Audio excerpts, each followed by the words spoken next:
This is Kinda Murdery Season 1, Ghost Towns of the Mojave Desert, presented by Criminal Content.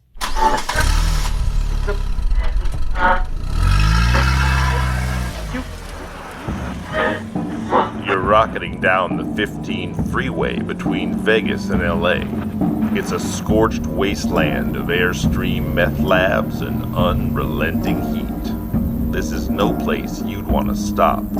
But the car's on fumes, so you take the exit and you pull up to the gas station. It's abandoned, a concrete canvas that some local Michelangelos turned into the Sistine Chapel of spray paint penis. A grave marker for every crazy story lost in the desert sands. These are the ghost towns of the Mojave Desert. And this is Kinda Murdery.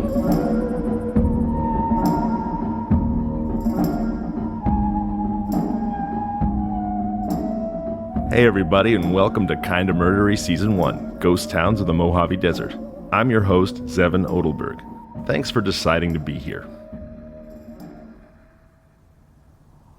77 miles northwest of Los Angeles sits a natural wonder of sorts, a locus point of 4 unique geological regions: the Pacific Coastal Ranges, the Sierra Nevada Mountains, the lower San Joaquin Valley, and the Mojave Desert all intersect in the little town of Lebec, California. To a long-haul trucker, a Bakersfield escapee, or a Griswold mobile intent on vacationing, awareness of Lebec is often overwhelmed by billboards announcing the Tejon Outlet Mall and the approach of the legendary Grapevine. But the 1,468 people who still call Lebec home have a kinda murdery history that looms as large as their more assertive neighbors. In 1837, French trapper Peter Lebec was eviscerated by a grizzly bear in a nearby oak grove.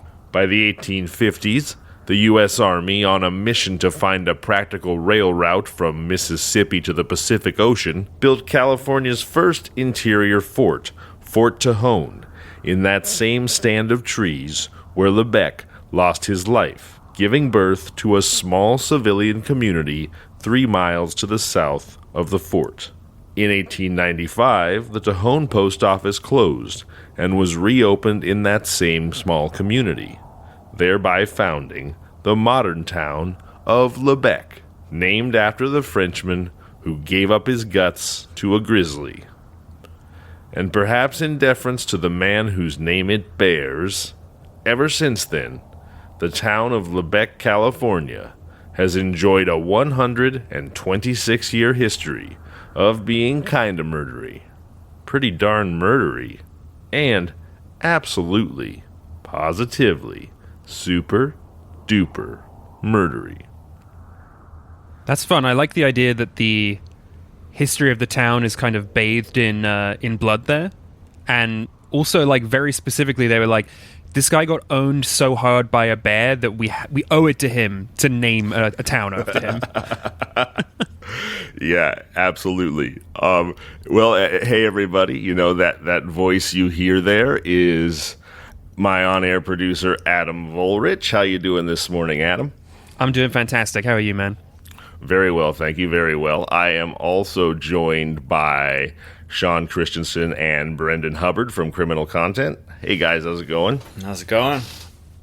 And of course, and most excitingly, I am joined by none other than the host of the amazing and phenomenally popular podcast, the king of the supernatural, and one of the kindest men I have ever met in my life. It's Hillbilly Horror Stories genius, Jerry Paulley. Hey, Jerry, how are you? Thanks so much for being with us here today.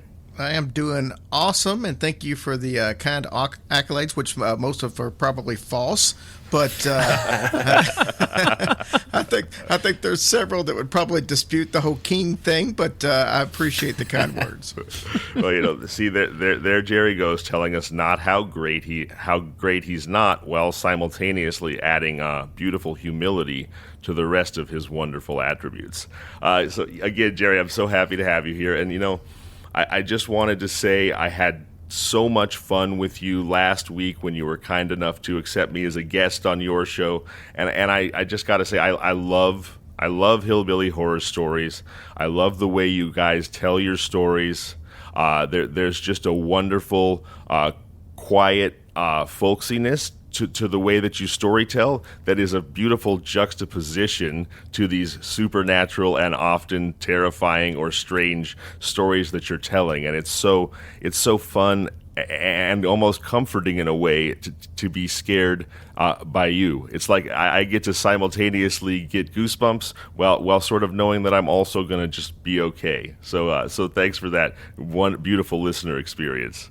Well, I appreciate that. That's the whole point of our show. We want it to be like a couple of people just kind of sitting around the campfire telling stories, or sitting around the kitchen table after dinner just talking about what happened to whatever the situation is, and we try to make it comforting.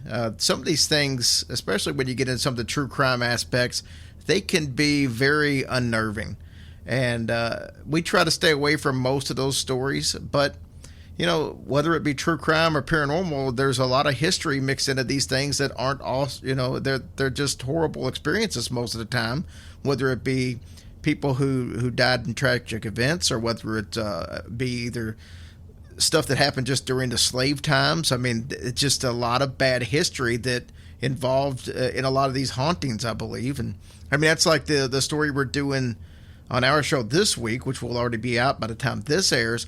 We're actually covering every aspect of a satanic black mass in Mexico that happens every year.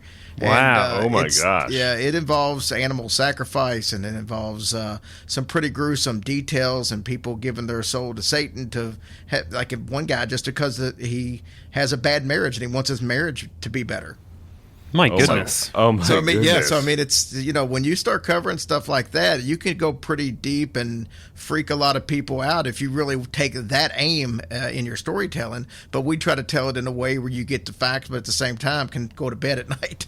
Absolutely, absolutely. Well, that's a convoluted sort of faith that Satan is the one to make your marriage better. I mean, I don't know that I've ever heard that before. Okay, guys, are we ready to jump into Lebec, California? Let's do it. I want to hear all about the town that is born from grizzly attack.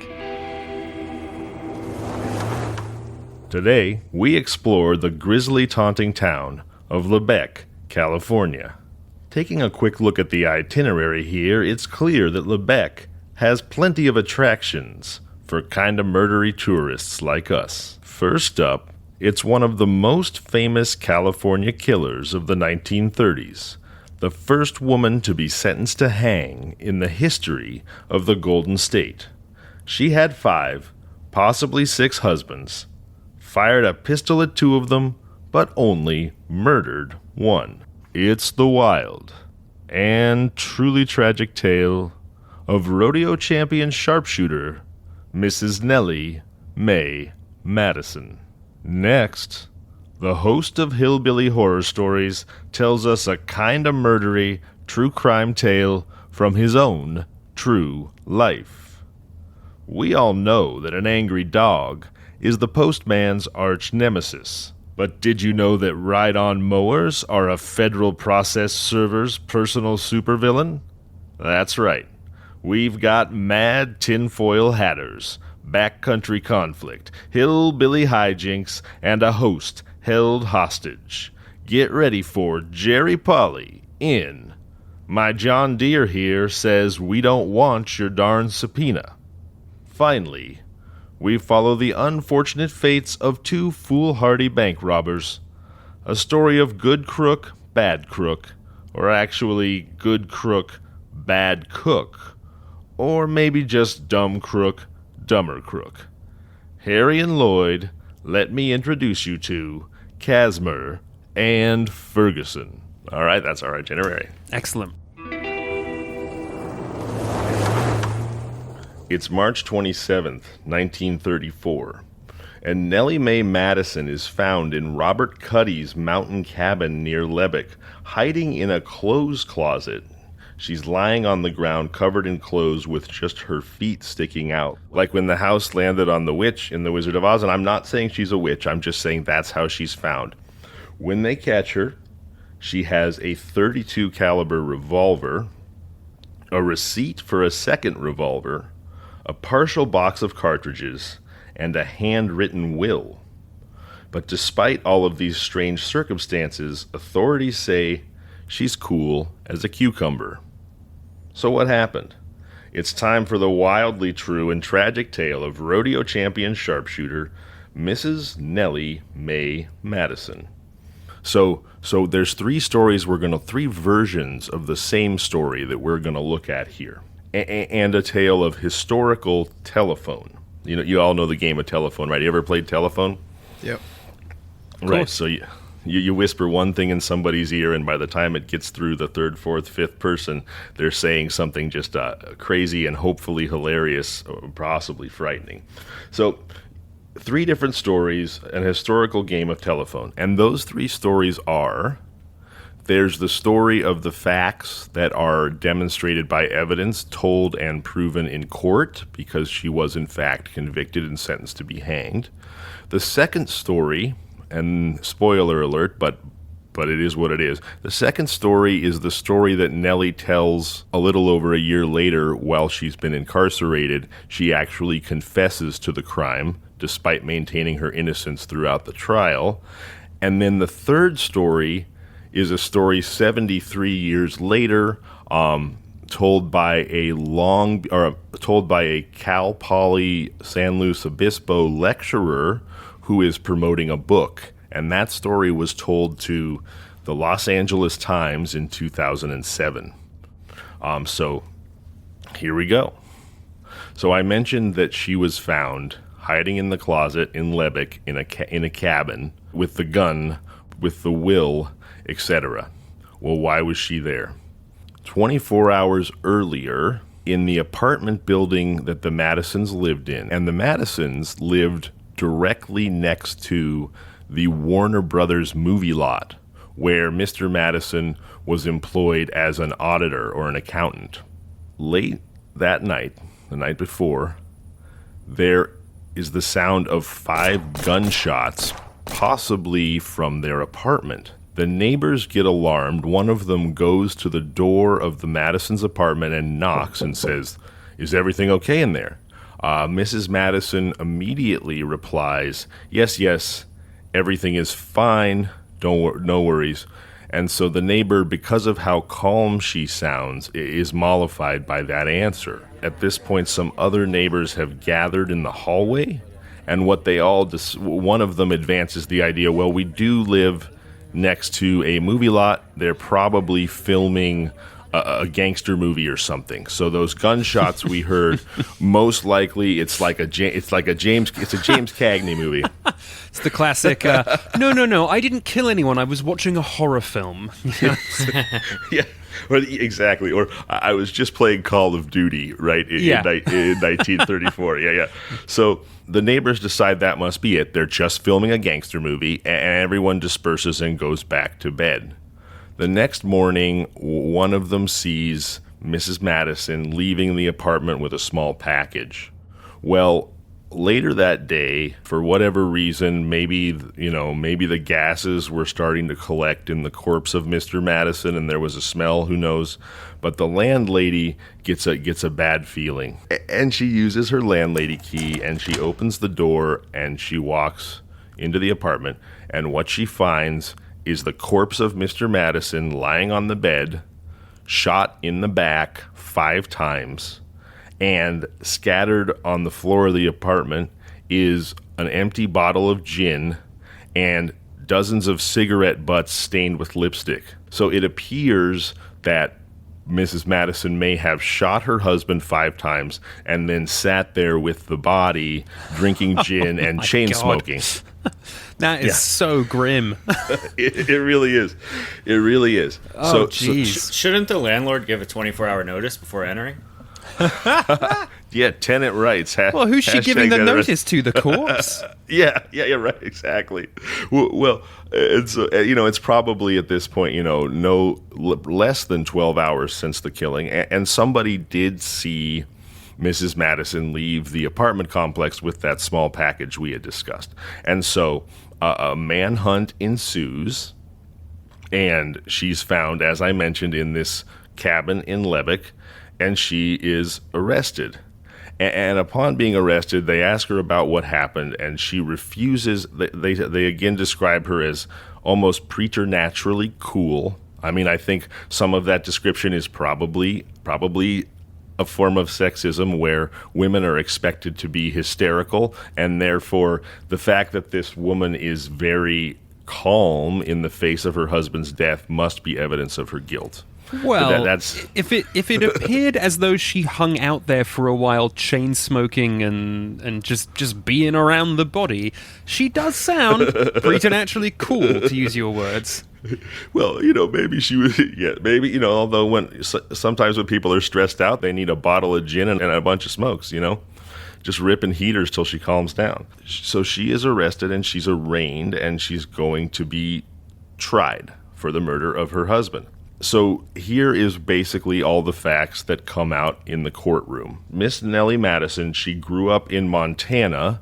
She was the niece of a sheriff there, and she was a champion rodeo queen and sharpshooter. Additionally, and not that this should necessarily be held against her, certainly not in today's world, but she has been married at this point 4, possibly 5 times. Depending on the account you read, Mr. Madison is either her 4th or her 5th husband. When she was 15 years old in 1910, she eloped with a man named Brothers. She was tracked down by her father, who annulled that marriage. Then, 6 years later, she married a man named Wilbur Vale Trask. They were married for 4 years, and she divorced him on the grounds that he had deserted her. And then, after 13 months after that, she married an attorney named William J. Brown.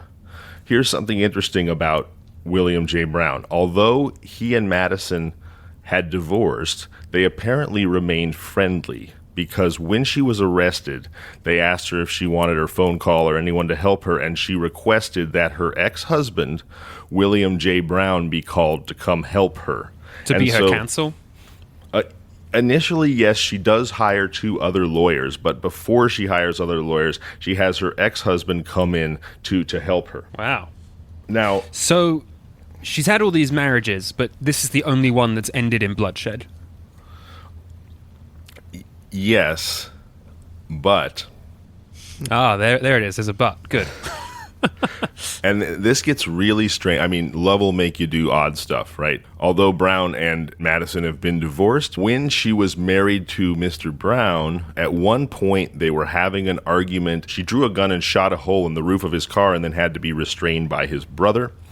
Okay.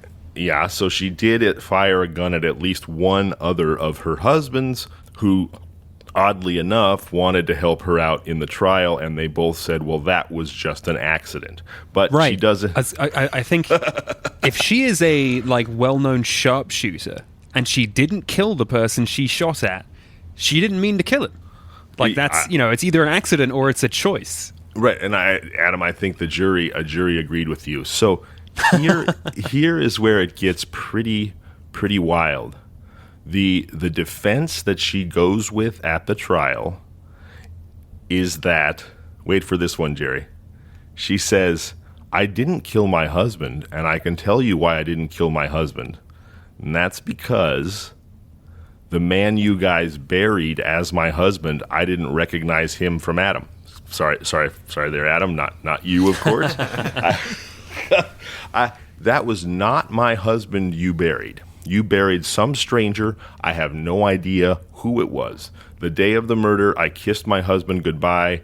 I never saw him again, and I can't speak to why there was a dead stranger in our bed, shot in the back. But that's the deal. That man in the grave is not my husband, and you ought to exhume him, even though he had been identified, by the way, by friends of the family and etc. You ought to exhume him to demonstrate that I'm telling the truth, that that's just a dead stranger who was somehow killed in my house, and my husband is not dead. He's missing. But she also doesn't take credit for killing the stranger. She's just like, there was someone in my house who ended up dead, and I had nothing to do with either. That is correct. Now, that's kind of genius in a time where you can't really do like DNA and dental. You know, it's funny you should say that, because her defense attorney does say at the outset of the trial, although he won't elaborate, that I believe, having heard Mrs. Madison's story, that she has the perfect defense. And that turns out to be the story. However, now there's some more details here that are even more damning for Nellie Madison. So she had gone out 2 days prior and bought 2 pistols. The first was a Spanish pistol, an older pistol that turned out to be non-functional. The second was a brand new, beautiful Colt pistol. Here's what's interesting. Both of those pistols were .32 caliber pistols. Now, .32 caliber is a pretty uncommon caliber. It's not a standard caliber. Usually it would be a .38, or it would be a .45, or it would be a .44, a .32, or maybe even a .22. But a .32 is a pretty specific caliber. Okay. It tends to be a target pistol. Sometimes has a longer barrel. But I guess what I'm saying is something a sharpshooter might like to use. Exactly right. Exactly right. That she clearly, was skilled enough with a gun to have a favorite firearm, which was an atypical firearm. Mm-hmm. So, and by the way, Mr. Madison was shot 5 times with a .32 caliber revolver. Okay. So she went and bought this old Spanish .32 caliber revolver. It was non-functional. So she then took it to another gun shop to ask them if they could repair it. They said, sorry, we don't have a gunsmith on site. And that's when she purchases this new Colt .32. And the story... Wait, sorry, and he was shot with .32 or .35, did you say? .32 caliber. Same. Yes. All right. And when they found her up at the cabin, they found her with the non-functional Spanish pistol and a receipt for the Colt, but not the Colt. The Colt was never found. All right, well, check, please. Yeah, exactly. So... right. Anyway, so in the courtroom, she goes with the "it's not my husband who's dead" defense. Now, the prosecution manages to get the bed that her husband was shot in brought into the courtroom so that the jury can see that it's riddled with holes. It's also noted by the coroner that the man was shot repeatedly in the back, and it's further noted by the coroner that the husband was clearly medically had not been drinking, because the body was found so shortly after the murder that he was able to say that, in case you were wondering, this corpse was not intoxicated. Okay, so long story short, she is convicted. And the jury has to look at whether it was premeditated first-degree murder, whether it was second-degree murder, and they're also asked a recommendation of leniency or not. Because she is, at this point, the prosecution has asked for the death penalty. There's a lot of public opposition to the very idea of hanging a woman. A woman has never been hanged in the state of California before. I believe only one other woman was scheduled to be hanged in the United States. That was a woman in New York who had chopped up her husband with an axe, but her execution was commuted when new facts came forward about an accomplice. But when the jury comes back with a verdict of guilty and no recommendation of leniency, that actually requires the judge to impose the maximum sentence, and so Nellie May Madison is sentenced to be hanged. Wow. Now, this is in May of 1934. So she goes to prison. She goes to jail before being transferred to essentially death row at a Tehachapi women's prison. At this point, she's also become a national celebrity, And when she leaves the jail to be transferred to Tehachapi, it's said that all of the jail matrons come out to see her off, and they're all crying, and they all love her. Time passes. She's scheduled to be executed in September of 1935. Well, in June of 1935, and this is why I called it a tale of three stories, all of a sudden, after maintaining her innocence the entire time, and no part of her defense mentioning any kind of unhappiness in the marriage, Nellie May Madison suddenly confesses to murdering her husband. Interesting. She says, "I did it, and here's why I did it." And the story that she tells this time is very different than any story we've ever heard before. It's notable that Nellie May Madison is notable particularly at the time. Here she is on her fourth, possibly fifth marriage. She's 38 years old, and she's never had children. And so scholars today would note that made her a particularly suspicious figure, especially to people then, because the definition of her fell outside of the norms of normal womanhood that people were comfortable with. Right, you normally have one right. husband and several children, not several husbands and no children. Right, and people that make that point are implying something like a witch hunt. You know, back in Salem, very often the witches were single women who owned property. I mean, right. there's clearly another motive there. Yeah, of course. So here's what she says. She says it was 2 days before the murder, and my husband said to me, "Well, honey, why don't you go out and see a movie?" And so she hops in the car and she's going to see a movie, and she doesn't get very far when she starts to feel very ill. So she turns around and she goes home, and she walks into her house, and she finds him in flagrante delicto with a 16-year-old girl. Oh, no. He flies into a rage. The 16-year-old girl basically says, "Please don't hurt me, please don't hurt me," and runs off. The husband says, "How dare you spy on me?" And she says, "I wasn't spying on you, I just didn't feel well. I came home," and she says, "How could you do this to me? I love you, we're married." And he says, and this is in her confession, he says, "Well, actually, you know what? We're not even really married. You were due to inherit $1,000 when I met you from your dead sheriff uncle, and I just wanted your money, so I paid a friend of mine to impersonate a minister.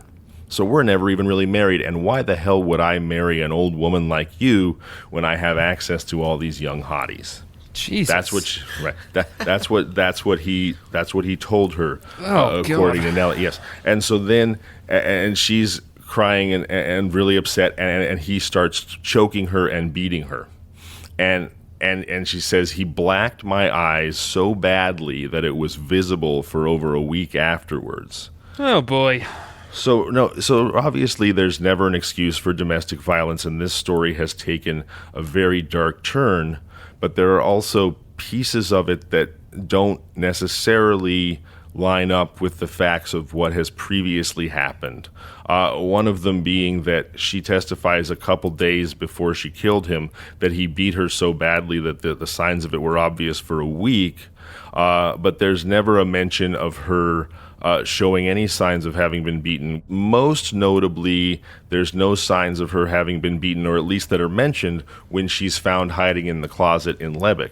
Which, I certainly never want to doubt a victim, but I also feel like if people believe that you've murdered your husband and they find you hiding in a closet and you're quite obviously badly beaten, that would be something that would be mentioned, because for one thing, it makes you a far more sympathetic figure to anyone. We found her hiding in the closet. She apparently killed her husband, but the poor woman was beaten within an inch of her life.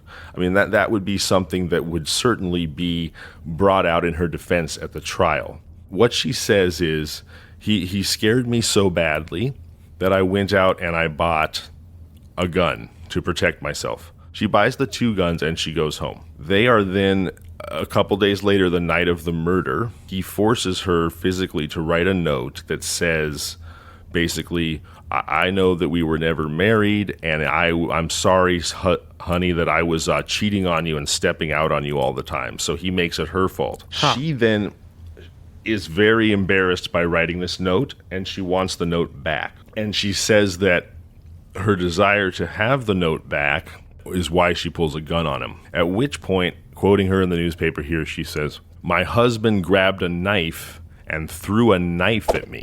And I knew that he was very clever with knives, so when he turned to grab another knife to throw at me, I closed my eyes and I fired twice, and that knife missed, and then I fired 3 more times with my eyes closed, and he slumped over a chair and he said, 'Don't let anybody come in here. I didn't think he was that badly injured,' but then he died." So I'm just thinking for a moment that if her eyes have been, quote, blackened so badly that it lasts for a week, I mean, theoretically, they would be a bit too swollen to see anything. I mean, I don't know. It just seems all... Also, right. How is he throwing a knife if his back is turned? Right. Yeah. Okay. Also, he's a target knife thrower. She's a target shooter. It's a match made in heaven, really. Right. Well, that's exactly. And I wanted to editorialize there a little bit. It is really freaking hard to throw a knife. The only people who are expert target knife throwers are circus performers and ninjas. Literally.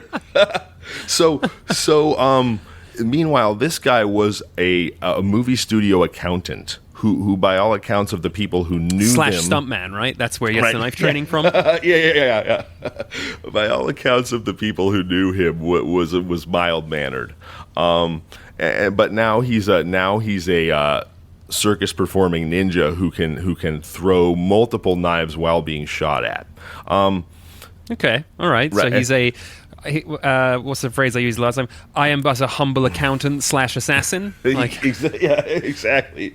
And it's also worth noting when this story comes out that all the investigators at the time say, well, there was never any evidence, because she says one of the knives grazed her shoulder. There's no evidence that she had no cut on her shoulder.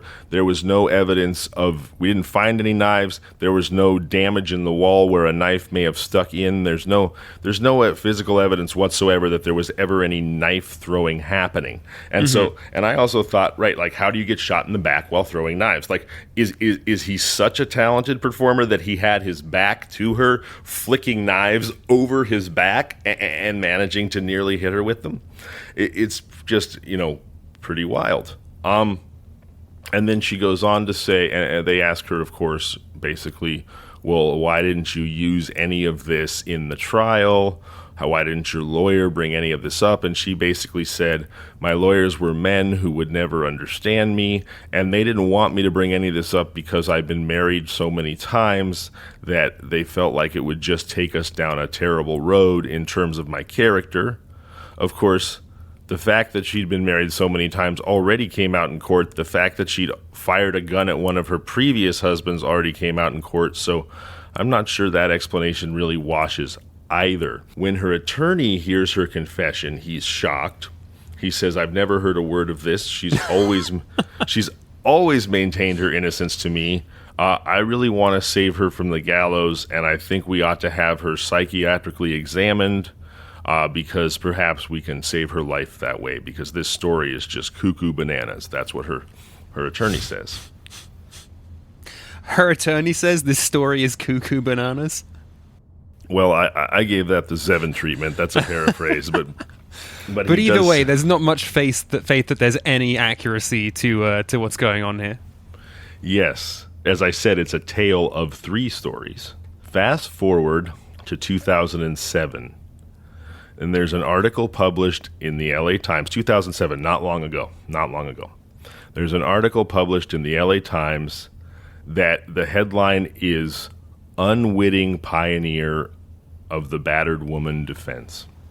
And again, I want to make it clear there's never an excuse for domestic violence, and famously Sherlock Holmes said, once you eliminate the impossible, whatever's left, no matter how improbable, is the truth.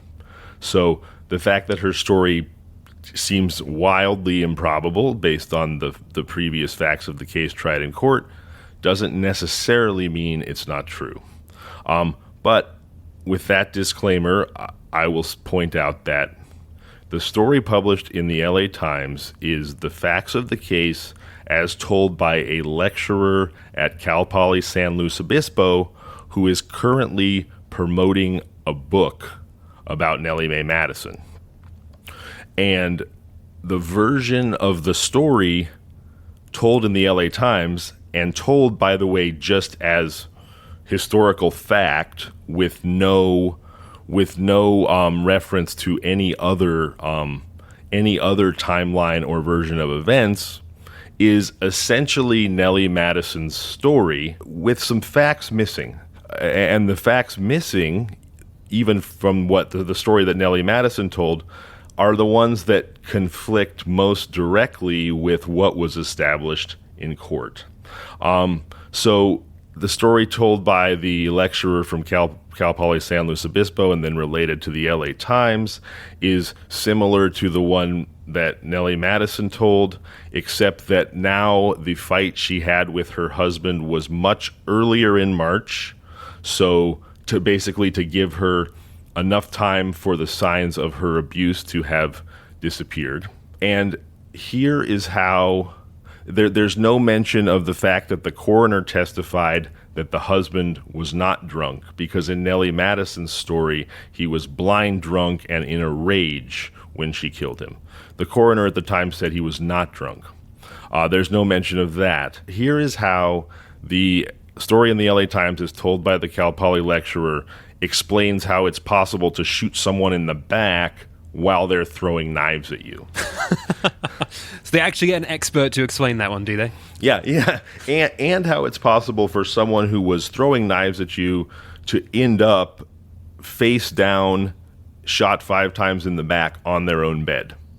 So the story now has become Mr. Madison was lying in bed and starts to fight with his wife about she wants that embarrassing note back, and they get into this giant fight, and she pulls a gun on him, at which point he reaches down under his bed and pulls out a box, and I'm quoting, a box of butcher knives. I'm not aware that a box of butcher knives is a thing. If it is, I've never seen one.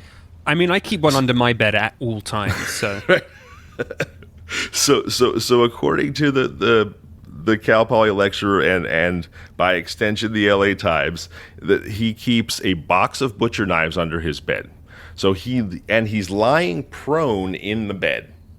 So she pulls the gun. He leans over to grab a butcher knife out of the box under his bed, thereby turning his back to Nellie. Comes back, throws a butcher knife at her, which she says grazes her shoulder. But again, no evidence of knives or any knife-like damage anywhere in the apartment. But she says it grazes her shoulder, and again, it mentions that he was an expert knife thrower / studio accountant. And when he goes for the second butcher knife in his box of butcher knives, that's when she shoots him the first time in the back. And the way that she managed to shoot him in the back and he ended up on the bed with all the bullets in his back is because he was turning away from her to grab a second knife to throw.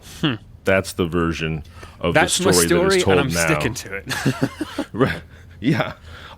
Exactly. Also, in this version of the story, as told in the LA Times in 2007, Mr. Madison is no longer a studio accountant or auditor, as he has always been. 73 years later, in this version of the story, he is a cashier at the commissary, at the Warner Brothers commissary, a cashier at the lunch cafeteria, who specifically was fired by Jack Warner himself because he got into an altercation with a famous director over a 10-cent overcharge on a bunch of cigars. All right. That's why I was going to say that's why he needed that $1,000 Yeah. inheritance. Yeah. See, I'm still curious about the whole thought process of her saying that he was a stranger in her house. I'm just wondering if they were into like role playing and he was supposed to be the stranger, and now she's so good at it that she's sticking to it even through a trial. Oh my gosh. That's amazing. That's amazing. But she says that given that I'd been married 4 or 5 times, that that my attorneys felt that if I went with a story that my husband was abusive, that nobody was going to believe it. And I think beyond that, they felt that no one was going to believe it because there was so much physical evidence that he was A, not drunk, B, shot in the back in his bed, etc. The story goes that he got in an altercation with director Alfred Green and was fired by none other than Warner himself. Now, I spent 13 years working at a movie studio, and I can tell you that the most famous head of the movie studio, Warner of Warner Brothers, he does not eat in the cafeteria with the rest of the plebeians and then have to stand in line and wait for this cashier to check him out, which would have had to have been the scenario, because if Warner himself wasn't there, there's no way that the studio head is the one who fires a cafeteria cashier.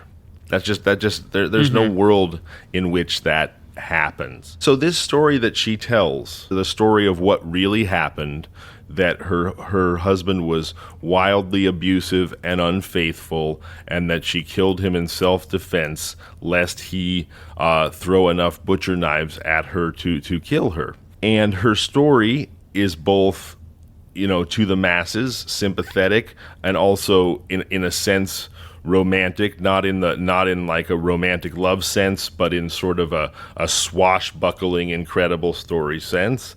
And it really captures the imagination of the public who already didn't want to hang a woman. And that increases the pressure on Governor Merriman to commute her death sentence, which he does. Her death sentence becomes a life sentence, and a few years later, there's a new governor, Governor Olson, who again commutes her sentence to just a 15-year sentence.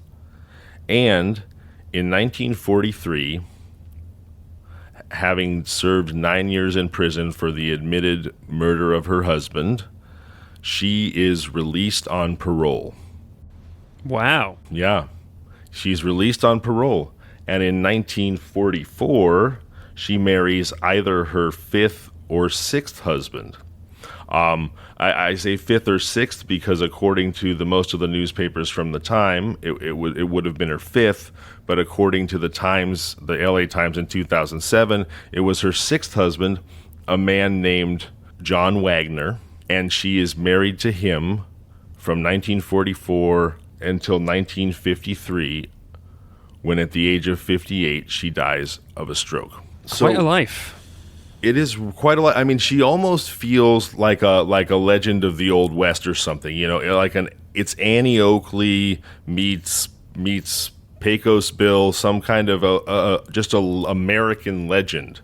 We have these 3 stories told ostensibly by that. We have the story that was tried in court.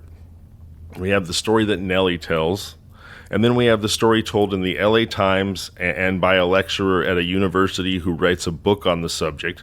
So, we should probably assume that all of these people are truthful and researched, and yet the stories are so wildly different that's why I call it a game of telephone. It almost starts to feel like, of course she existed, but it's almost like, did she ever exist, or is she a product of our collective zeitgeist, a sort of American tall tale figure? Yeah. And it's also remarkable because Nellie must have had just phenomenal charisma of some kind, because, one of her ex-husbands, who she had also fired a gun at, came to help defend her in court.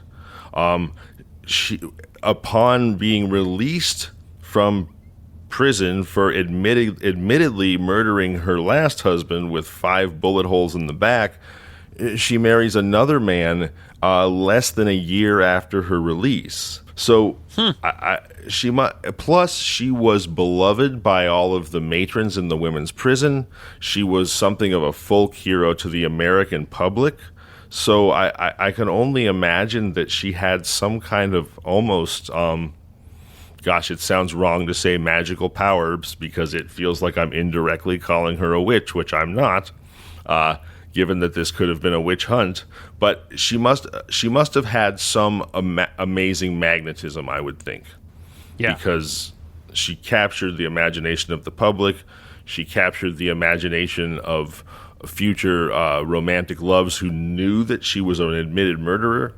She gained the help of exes who knew she was a murderer potentially. It's a remarkable story of a person who everyone, despite everything, seemed to just love, for lack of a better word.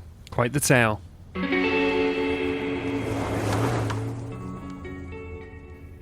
So, Jerry, do you have a kind of murdery story you want to tell us? I probably have something that fits a little more on topic than what you would probably think I would do. So All right. We're going to go back about 8 years ago, possibly 9. At the time, I was doing stand-up comedy full-time. And I was also doing, I was a appointed process server in the Louisville, Kentucky area. So I handled not only Jefferson County when it comes to summonses or subpoenas, but I also for the U.S. District Courts. So I could go anywhere in the country and serve subpoenas if need be. Wow. Well, I had one. I had to cross the bridge and go over to southern Indiana. It was about an hour and a half away from Louisville, where I lived at the time. And I decided to take my wife over there. These things pretty much, I didn't really, for the most part, deal with anything dangerous. Most of these summonses that I would deliver would be credit card bills or hospital bills where they had filed lawsuit and they were going to try to garnish the person involved. And I just had to serve them the paperwork. But we would get subpoenas that sometimes would be a little more, but it was never anything like the cops should be handling. I was nothing like that. This particular day, it was a subpoena delivered that involved a lawsuit from an automobile accident that had happened, I think, like 3 years earlier. And it was in another state. I think it came from Texas, if I remember correctly. So I get the subpoena, and I drive out to the house. There's nobody home. So I leave a card, and my business card actually has, it had all the acronyms and accolades, everything on there. So, it had my title, process server, U.S. District Courts. So it's obvious what it is. And I wrote on the back, hey, give me a call. So they give me a call and set up a time for me to come out. I think it was like 6 p.m. that evening, and this was probably 1 o'clock. So I asked my wife, I'm like, hey, I'm just going to run out there. I'd already talked to them. They were completely cool with it. Tell me to come out, which is usually the case when I left a card. People would call me and tell me to come out, and it was no big deal. So I tell my wife, okay, they want me to come out at 6 o'clock. Come on and go with me because, it's an hour and a half drive, and it was already 6 o'clock since I had to come out there. So we went ahead and went together. So I get to the house. The gentleman's outside on a lawnmower, one of the riding lawnmowers, and gets off, shakes my hand, and he says, just go ahead and pull all the way up if you would. And the way this driveway was set up, it was kind of out, not really in the woods, but it was a little more rural in the fact that the houses weren't right on top of each other. And at the end of his driveway, there was some stacked up wood. There was, just some other stuff. So when you got up there, there was no going forward. You stopped at the end of it, and that was it. You had to back out. So you were getting boxed in, basically. Well, that's what ended up happening, because he then nonchalantly backs after we get out of the car. He was cleaning his lawnmower. He gets off now, and he's cleaning it off. He's wiping it. Well, then he gets up and he just nonchalantly parks it behind our car. Oh boy! Then his wife comes out of the house with a video camera, and they start giving us this lecture about we're not going anywhere. we've got no business being on their property. And, of course, I'm going through I've talked to you guys earlier today. You told me to come back. You know what the situation is. Well, you're going to stay here until my friend from the sheriff's department gets here. And I'm like, good, call the sheriff's department because I've got every right to be here. Yeah. I'm serving a federal subpoena. And so this went on, and his wife's filming us, and they're telling us they're just going on like they're these big conspiracy theorists or something. And it's almost like something that you would see, in some of these documentaries out in the woods with these people that have their little cults or whatever going on. Oh, my God. And, they're telling us we're the enemies. We've got no business being there. They can't believe that we're there. And I'm like, I'm starting to lose my temper. And, I eventually told these people, I'm like, you know what? You're going to let us out, or I'm going to call the police myself, which I'd already started to do. Mm-hmm. And I said, but I didn't have any phone service. Go figure. Ugh. And I was so pissed off about this that I ended up calling Sprint because I was constantly having problems with Sprint at the time. And I ended up calling them saying, dude, your crappy phone service is one thing, but now I was in a dangerous situation and I couldn't call the police. But anyway, long story short. Oh my God. So this guy keeps going. I tell him, I said, look, I'm going to, this is, you're holding us hostage. You're holding us against the law, against our will. This is against the law. You can't do this. Nope, I'm not holding you against your will. You're just going to stay here till the sheriff gets here, and then we're going to talk about it. And so he couldn't get a hold of the sheriff. He kept trying, and he'd left messages for him. Well, eventually, after about 30 minutes, he went ahead and said, you can go ahead and go. I can't get a hold of the sheriff's department. Once I get a hold of the sheriff's department and they tell me this is okay, then you can come back. So he moves the lawnmower. We back out of the driveway. We start going down this little country road, and not even 5 minutes up the road, here comes a sheriff's car passing us up. So we stop and flag the guy down. And then we tell him what's happening. He's like, you got to be kidding me. He said, whoever the guy was, he knew who he was. It wasn't the guy he was trying to get, but I guess they sent somebody. Mm-hmm. And he's like, well, let's go up there together and we're going to get it straightened out. And then we drove up there with him. He basically lectured the guy about what you can and can't do. And the guy signed the paperwork and we left. But I mean, for something that should have been so routine, that turned into kind of a murdery story. That is very scary. Oh my gosh.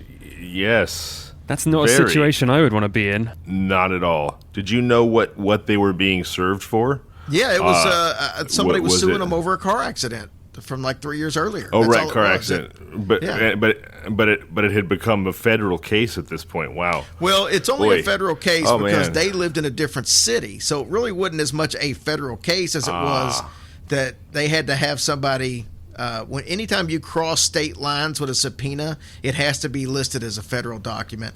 So it wouldn't that it was like something the FBI was interested in. It was only because they were in a different state and they needed me to be able to serve it. Yeah, that's definitely scary though, to be essentially trapped there. And then thank goodness the wife didn't walk out of the house with a shotgun. Thank goodness she was only shooting you with a video camera, right? Whew. Right, and they weren't extremely threatening, but they were loud and belligerent. I never really felt like that my life was in danger. And I would have handled it a whole lot different if my wife hadn't been there. But that's what made it a little more concerning, that we just both happened to be there. But the filming it and everything, just, I don't know what they were expecting or what they thought they were going to catch on film, but they literally seemed like these anti-government conspiracists that would be living up in the hills or the mountains or something. Wow. I would be afraid that once they'd sort of told you were trespassing, that they would try to goad you into doing something that would give them an excuse to shoot you or something. You know, that's what's really kind of scary about that story to me. Yeah. I served for over 7 years, and I had probably served thousands of papers and subpoenas, and that's the only time I really had a situation where I had any kind of fear that something might go awry. Wow. Well, that's a pretty good track record then. Yeah, you got a splendid record. Yes, exactly. Well, I mean, I had some people that were ticked off that we're not happy that I was there, and I've had them grab the paperwork from me and try to tear it up and stuff like that. But I never felt threatened. Right. Well, and it seems like you said these were tinfoil hat people, and probably not terribly bright. I mean, the I'm going to trap the subpoena server with my tractor until a law enforcement officer shows up that's not a logical equation that I would put together, you know. I guess I think being out in kind of in the country like that, where they know the people, they just kind of figured that, and then in the end, that's really kind of what happened anyway. I mean, they just basically, you can't do that, and you know, so I mean, in the end, I would have had to press charges or something for anything to happen. So, right, wow, man, you're a brave man, though. I definitely would have felt myself pucker a little bit in that situation. Yeah. Well, you know, speaking of people that make plans that are maybe not the brightest, I think that leads us right into our third story. That would be the story of Casimir and Ferguson. Let's hear it.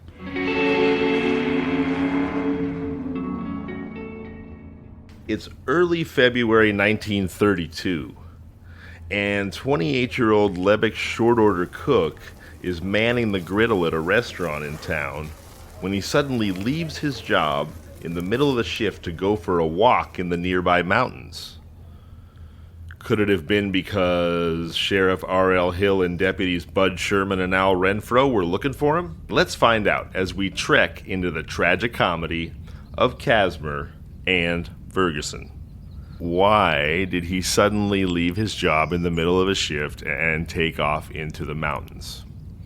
Well, when he comes down out of the mountains, sheriff's waiting there for him, and they ask Casimir that exact question. They say, "So, Bud, you know, you're a cook here at the restaurant in town. What's with just running out on your job to go for a walk?" And Casimir's reply is, "Well, you know, I often have these spells come over me where I just need to get a bit of exercise, and when I do, I got bees in my bonnet, I got ants in my pants, and it's really quite common for me to just leave work and go for a hike in the mountains around Lebec." Where you guys, you've probably all been more or less to the Grapevine at some point on a road trip approaching Los Angeles or leaving it, and you know that those are not exactly mountains where you think to yourself, "Oh boy, the nature is just so beautiful and hospitable. What I really need to do in the middle of the afternoon is go for a hike through these desert mountains full of rattlesnakes, grizzly bears, and just, you know, hot or extremely cold weather." And so they go, "Oh yeah, okay, so you just needed some exercise." They said, "Well, we wanted to tell you that the Bank of America in Tipton, which was a town about an hour away from Lebec, it was robbed yesterday afternoon of about $1,100 in silver money." Because again, this was 1932, so you know, silver money was much more common currency than maybe today. And he goes, "Oh, really? The bank was robbed?" And they said, yeah, it was. But great news, we found over half the money. To which, okay, you know, and you have to. I bet he's thinking, "Whoops." Well, here's what he goes. Yeah, because two men robbed the bank, right? They tell him we found over half the money, and his reply is, "Well, gosh, I'm sure happy to hear that." No, you know, maybe he's so clever he's playing dumb, or maybe it doesn't occur to him that maybe the half the money they found was his. Right. He's like, "Oh wow, sucks for my unnamed partner who we haven't yet mentioned." Right, exactly. Here's what happens the day of the robbery. Casimir goes to visit a friend of his in Bakersfield, and he says, "Hey man, can I borrow your car?" You know, and the guy says, "Sure." He says, because he said, "Can I borrow your car for 10 minutes?" And the guy says, "Oh, sure." You know, of course, this was 1932, but So there was no Uber, but I'm pretty sure that the friend wishes he could have told Casimir, hey, just take an Uber, because that 10 minutes turns into 8 hours later that the car gets returned. Can either of you guess exactly which car Casimir was borrowing from the friend in Bakersfield? No clue. It was the getaway car for the bank robbery. Genius. So, Wow. he borrows a car from his friend that he says he's going to return in 10 minutes, that he then goes and uses for a bank robbery. So he's got a pissed off friend whose car has disappeared for 8 hours, who knows exactly who he is. So these guys go in and they rob this bank, but they tie, you know that twine that's like thin, sort of old sailor rope, the kind that you might have in your muck room, but that like unravels as soon as you want to use it. That kind of Sure, almost yeah. like garden twine. Right. So they tie everybody in the bank up with this garden twine, this like skinny unraveling rope, and then they manage to steal their $1,100 worth of silver coins and sort of get away in the getaway car. But their tie-up job and the twine itself is, you can kind of rip that stuff apart. Everybody basically escapes from their tied-up situation immediately and calls the cops more or less right away. Meanwhile, Casimir, 8 hours later, returns the car to his friend, who's pissed off, being like, what the fuck? You said 10 minutes. It's 8 hours later. And not only does he return the getaway car to his now angry friend, inside that getaway car, he leaves a pair of his own overalls with the rest of the twine that was not used in tying up bank employees in the front pocket of the grown man's Oshkosh Bagosh. Wow. And one of the easily traceable silver coins from the bank robbery in between the seats that like fell out of his pocket in between the seats is also in the car. Genius. Yeah. So and the bank employees at the trial testify that they also recognized the two guys and knew who they were. But even if they, it's not clear that they even better. It's not clear that they even wore masks. I mean, maybe they just tied some twine around their eyes, like some kind of 1932 Geordie LaForge. I don't know. But so the police traced the getaway car to the pissed off friend's house. And they say, this was the car used in a bank robbery. And he goes, what the fuck? My buddy told me he was going to take the car for 10 minutes, and he comes back 8 hours later. And the police say, what's with these overalls and twine in your car? And the guy's like, wait, what? And he's like, oh, those must be my friends. And they say, well, who's your friend? And the guy says, well, it's Casimir, right? So the police go to Casimir's house. They get a warrant. They search the house. They find half the money. And that is why they're coming to look for Casimir. He must have gotten some kind of a heads up, and that's why he ditches the restaurant. Genius. Absolute geniuses, both of them. I really did feel like it was Lloyd and Harry from Dumb and Dumber, but just not as lucky. Yeah, pretty much. Wow. So they go to trial. They're going to trial. Casimir cops a deal with the DA to plead guilty and to testify against Ferguson in exchange for a lighter sentence. Again, no honor amongst thieves. Yes, but not that smart of a guy, because he's not getting no sentence at all, and however long his sentence is, both he and Ferguson are going to be going to San Quentin, except that he will have just squealed on the stand.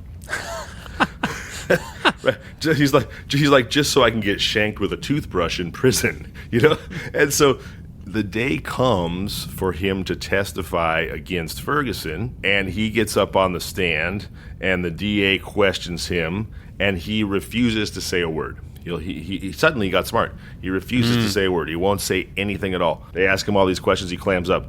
And the DA says, well, isn't it true that the reason you're refusing to testify right now is that your life was threatened in jail last night? And again, Casimir won't say anything. So finally the DA's frustrated, and he's like, well, you're all right, you're going to jail anyway. He says, but let me ask you this, will you answer this question? And he shows Casimir the gun that Casimir used to hold up the bank, and Casimir says, is this the gun you used to hold up the bank? And Casimir takes a look at it, and he says, oh, yeah, I guess that's it. He goes, it looked bigger the first time I saw it, but that's the one. I was like, if that's not a setup for a "that's what she said" joke, then I've never heard one. Wow. Oh, man. I almost what a wish dumbass. I know. I almost wish the prosecutor had said, yeah, for the record, Your Honor, that's what she said.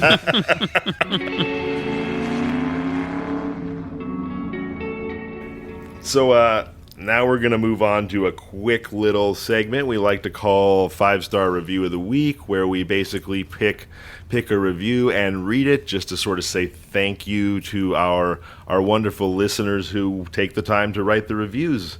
And this year's review is from... This year's? This year's. Yeah, we've only gotten one. Per year. We've only gotten one review this year. So I was going to say thank you, Mr.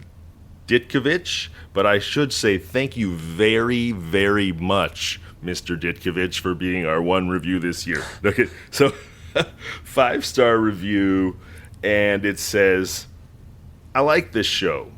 What can I say? It's a good podcast. What more do you want? Thank you. That didn't sound like he had a gun held to his head as he wrote it at all. Well, if he did, it would be right on brand. Oh my gosh! No, but what I kind of liked about that, for a writer, I think sometimes Ernest Hemingway is the gold standard of being able to communicate the most with the greatest economy of words, and I think that Mr. Ditkovich did that for us. He said, "What can I say? It's a good podcast. What do you want from me?" Oh boy! So Jerry, I wanted to say, as I mentioned, it was so fun being on your show, and I'm so excited because I believe the episode I'm on came out this Sunday, right? Correct. Awesome. So everybody go listen to Hillbilly Horror Stories. It's an awesome show without me, by the way. You don't need me to make this an awesome show. Hopefully I didn't detract from anything, but make sure you go find Hillbilly Horror Stories, available anywhere you get your podcasts. It's a phenomenal show. And then you guys are, I imagine, all over social media, Jerry, too. Where can people find you on Twitter and Instagram, Facebook, I would wherever? just say the easiest way is just go to our website, hillbillyhorrorstories.com. It's got access to all of our social media on there. Just click it and you'll go straight to it. Google, you can find us. We're all over Google, so if you just do a search, you'll find us. But on our website, we've also got all of our live events that we're doing. We've got my book that's for sale, Hillbilly Horror Stories From Hell to High Water. I want to touch on that real quick. Please. The book is written in 3 parts. The very first part, it's almost like 3 mini books into one. Wow. But the very first part is my paranormal experiences growing up. The second part is about my divorce and attempted suicide and dealing with depression. Wow. And then the third part is how we tie the first 2 parts into Hillbilly Horror Stories, and we include about 20 or 25 messages at the end that people have sent to us telling us how it made a difference in their life, whether they decided not to commit suicide because of the show or something they heard, or whether they sought out some kind of medical help for the depression. So, but that's on there. And then we have a cruise that we're doing next September 2022. We've already had 200 people sign up for it. Holy going from moly. Miami to the Bahamas for 4 days, and we're going to be doing a live show on there with some of our podcast friends. And wow, that's amazing. all that's on the website. Very cool. So in case you don't want to take my word for it, because I'm a source often of misinformation with an authoritative voice, in case you're wondering just how good Hillbilly Horror Stories is, they are selling out a Carnival cruise ship. so that people can come hear them do their podcast live. Amazing. This is a hell of... I mean, my gosh. This is a hell of a show. Their show. Please go listen to it. I am honored and thrilled to be on it this week. And, Jerry, I'm honored and thrilled that you agreed to join us. Thank you so much for being here. It's been an absolute blast. Thank you so much for being here, Jerry. It was an honor. Well, for on-air producer Adam Volrich, Sean Christensen, and Brendan Hubbard from Criminal Content, and the prodigiously talented, the inimitable Jerry Paulley, I'm Zevon Odelberg, and this has been Kinda Murdery. This is Kinda Murdery, Ghost Towns of the Mojave Desert, presented by Criminal Content. You can find us online at kindamurdery.com and on all social media at Kinda Murdery. Email us at contact@kindamurdery.com. Listen to us on all your favorite podcasting apps: Apple Podcasts, Spotify, Overcast, Google, and more. Don't forget to rate, review, subscribe, and tell your friends about the show.